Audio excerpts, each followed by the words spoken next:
Hello, and welcome to my Modlist showcase, where I give an overview and opinion on Modlists to help find the right one for you.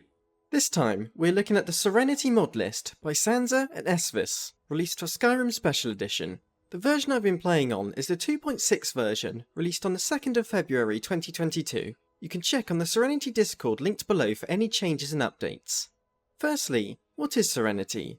The description reads, Serenity 2 is a Skyrim SE mod list found on Webberjack that aims to bring a fresh Requiem experience to the table. It uses Requiem with some minor and major tweaks to the core experience that aims to enhance longevity, all while keeping the game fair, balanced, and great looking.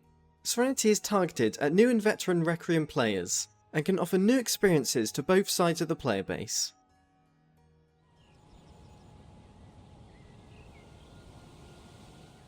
Serenity is available to download from the Webberjack Modlist installer. While I won't cover the specifics of the installation in this video, the installation was incredibly easy, with clear instructions provided. For help with the download, you can follow along with my Webberjack explanation guide video on my channel and linked below. Having close to 1000 mods, Skyrim and the list's install totals to around 100 GB, and once in game, all the mod configurations have been already set, meaning it's very easy to get up and running. Now for what the mod list adds. For this showcase, I'll be showing clips taken throughout my current playthrough. I've spent plenty of time with this list, and so I have a good grasp on what it's like to play.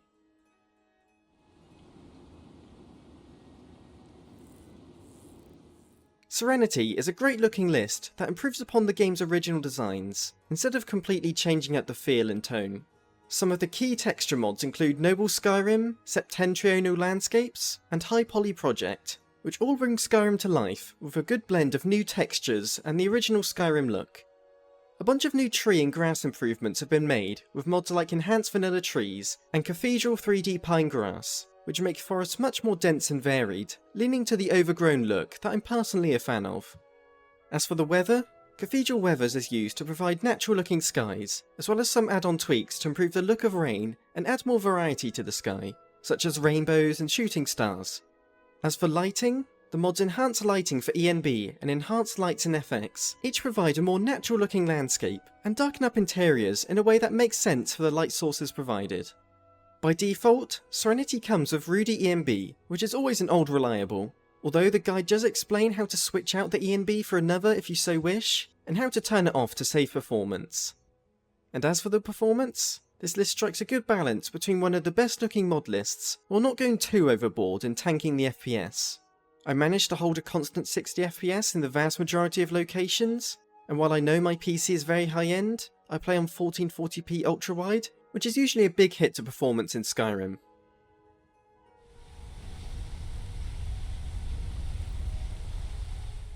This list heavily revolves around the Requiem mod, which describes itself as turning Skyrim into a better role-playing experience by making the game more immersive, semi-realistic and coherent, all with a blend of old-school mechanics and more modern approaches.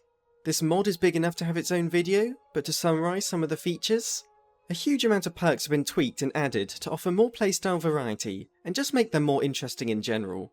And focusing your perk points on a single skill tree is more important, as skill level doesn't provide as much of a buff as in vanilla.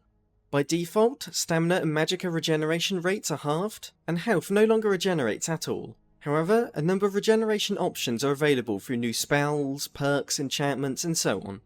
Casting spells while exhausted or wearing heavy armor now comes with a big penalty. Merchant stock varies depending on their region and importance, and may charge higher prices depending on your skill levels related to the item. Fast travel is disabled, meaning horses and cart rides are more valuable. You have the option to bash locks if your health and stamina is high enough. Potion effects no longer stack. Golden arrows actually have weight to them. Loot is no longer dependent on your level, although high quality items are hard to find.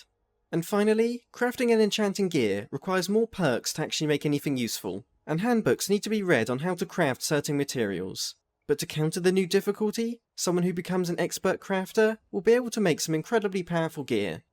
I say finally, but really I've barely scratched the surface on everything Requiem adds, and I'll be talking about even more changes in the other sections of this video.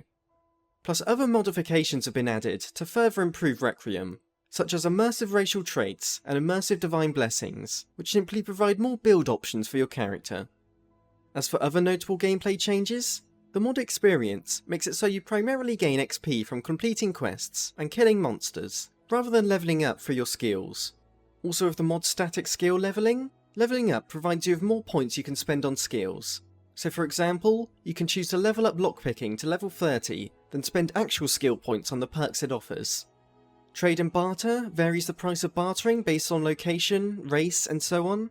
The mod Sunhelm is used to provide all the basic survival needs like hunger, thirst, weather effects and such, and pairs nicely with Campfire, allowing you to set up small camps in the wilderness. To summarise, Serenity's gameplay has the focus of offering a better roleplay experience, while still making it all fit naturally within Skyrim's simplicity. It feels like everything has been changed and tweaked, yet without giving the need to research how all these new mechanics work.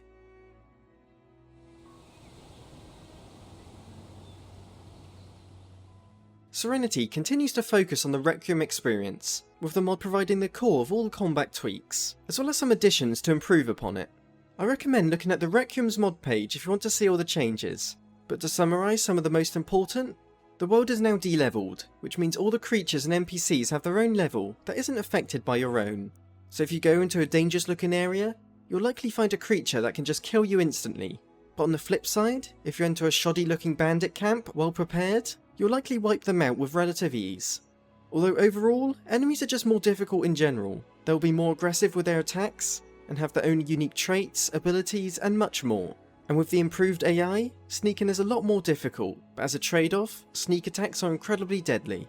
Taking damage will impact your movement and stamina, and wearing heavy armour increases your chances of survival a lot more than light armour, but with a big cost to your movement, which I personally really enjoy, because it makes deciding what armour to wear all the more important.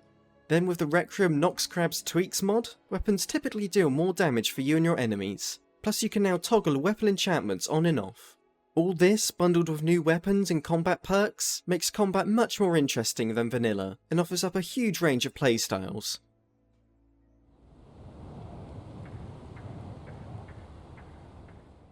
The largest quest mod this list adds is Legacy of the Dragonborn, which could get a video all on its own. It's much more than just a quest mod, as it adds in new loot, a new museum to curate, a new player home, an entire new guild, new skills, and much more. And what I love about the mod is that you could focus an entire playthrough around it, or simply ignore it if you so wish. On top of this, some of the biggest and best quest mods have been added, including Worm's Tooth and Connoric's Accoutrements, which add huge DLC-sized quests into the world. Plus loads of vanilla quests have been tweaked to include more roleplay options, with new dialogue and new ways to tackle key events. The mod Missives adds a bunch of smaller quests found at bounty boards, and interesting NPCs includes over 250 fully voiced NPCs, as well as over 25 followers to help fully flesh out the world of Skyrim. As for additions to the world space, the popular JK Skyrims mod has been added to flesh out the towns and cities, making them more lively and actually look like places families could live in.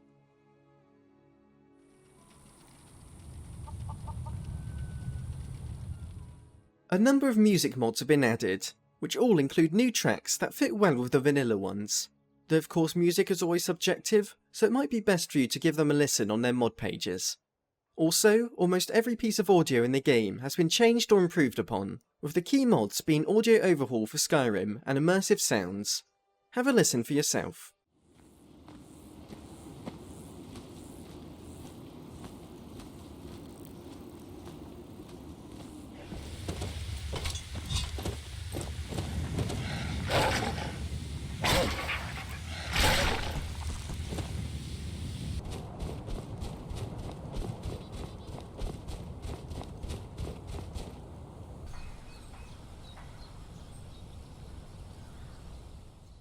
The mod Armour and Clothing Extension, along with Immersive Armours, adds a bunch of new armours all throughout the world, all of which are high quality, lore friendly, and balanced with all the changes the Requiem mod provides. And the same goes for new weapons, with mods like Heavy Armoury and Dawnguard Arsenal giving a massive amount of weapon variety, with new weapons such as tridents, spears, quarterstaffs, and many more, all with patches to make them balance with the rest of the list.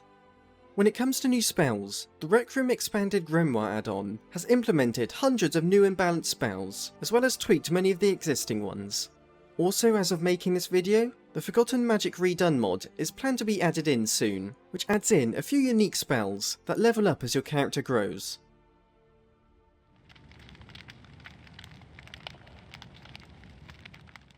For some other notable changes with the list, a huge amount of tweaks have been made to NPC faces, with many looking like improvements of their vanilla versions. The mod's Paper HUD and Dear Diary make the HUD look like an old journal, which gives off the vibes of old fantasy RPGs and playing D&D. Some fan favourite followers have been added, including Inigo and Lucian. And finally, the Skyrim Reputation mod makes it so the population of Skyrim will treat you more as a hero or villain, depending on your reputation.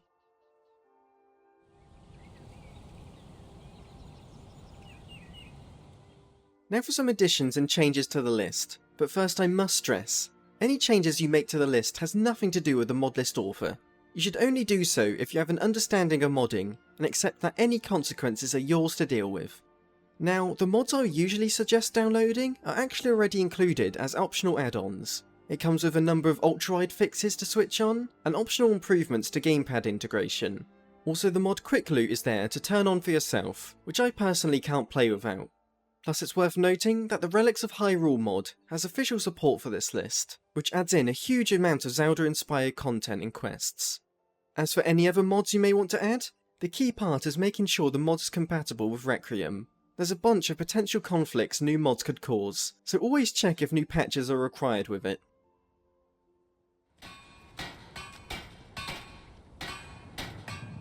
As Serenity is one of the longest running Requiem lists out there, it means it's really had the time to polish and refine the experience. While Requiem makes a bunch of great changes on its own, it's all the extra add-ons that really enhance the experience and make it so much more in depth. This also means the list offers a load of different playstyles, as the huge amount of weapon types, perks, spells and so on can all be mixed and matched to fit your ideal way to play. Now, I know a lot of people will be asking how this compares to the Wildlander mod list, so I've pinned a comment in the comments section of this video to go through some key points. That way I can keep the comparison up to date, as each list is undoubtedly going to change over time.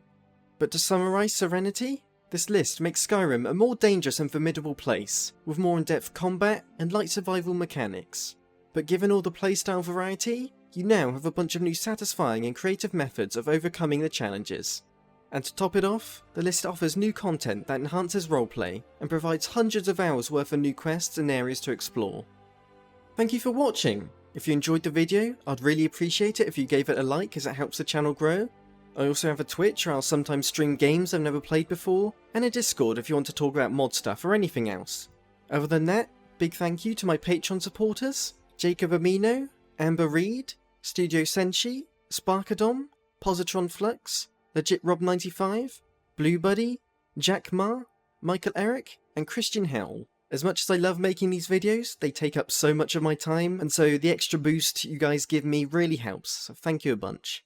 Thank you and farewell.